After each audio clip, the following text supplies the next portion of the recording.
গেছি বন্ধুরা নতুন একটা রেসিপি নিয়ে। আজকে রেসিপি ঝিঙে আলু পোস্ত। আমি ঝিঙে আলু পোস্ত করব, তার জন্য কড়া গরম হয়ে গেছে, তেল দিচ্ছি। আলু ভেজে নেব।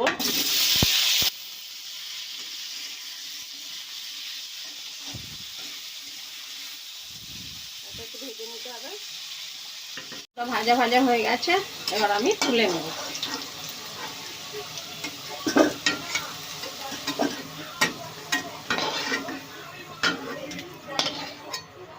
নিলাম, আবার একটু তেল দিয়ে দেব। আজকের পোস্তটা আমি পেঁয়াজ দিয়ে করব, পেঁয়াজ আর কাঁচা লঙ্কা দিচ্ছি।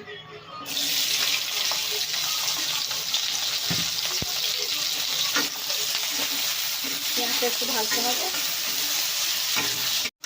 পেঁয়াজটা ভাজা ভাজা হয়ে গেছে, এর মধ্যে ঝিঙেটা দিলাম। ঝিঙেটা একটু ভালো করে নাড়াচাড়া করে নিতে হবে। ঝিঙেটা আমাদের নাড়াচাড়া হয়ে গেছে, দেখতে পাচ্ছেন। এবারে ভেজে রাখা আলুটা দিয়ে দেব। আবারও একবার নাড়াচাড়া করে নেব ভালো করে। প্রথমে একটা টমেটো দেবো এর মধ্যে, টমেটোটাকে আমি বেটে রেখেছি। এবারে দেব নুন, তারপরে দেব হলুদ গুঁড়ো, লঙ্কা গুঁড়ো দিয়ে ভালো করে এটাকে নাড়বো। নেড়ে চেড়ে আমি জল দেব, জল দিয়ে তারপরে চাপা দেব। 15 মিনিট রেখে দেব। আমি চাপা দিয়ে রাখবো 10 মিনিট।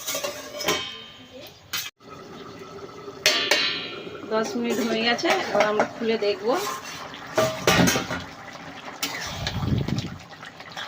দেখুন আলু সিদ্ধ হয়ে গেছে।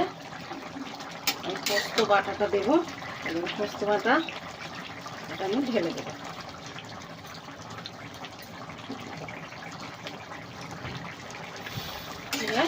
আর একটু নাড়াচাড়া করতে হবে। আবারও একটু নাড়াচাড়া করবো, একটু শুকনো করবো। ঢেকে দিলাম আর একটু। আপনাদের বললাম একটু চাপা দিয়ে রাখবো। আমি 5 মিনিটের মতন ঢাকা দিয়ে রেখেছিলাম, আবারও করলাম। দেখুন আমাদের ঝিঙে পোস্ত তৈরি। আবারও ঢেলে নেব। দেখুন কত সুন্দর হয়েছে।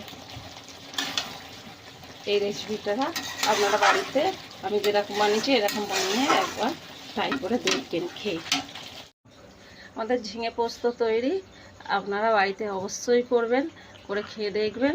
ভালো লাগলে লাইক করবেন, শেয়ার করবেন, কমেন্টে জানাবেন।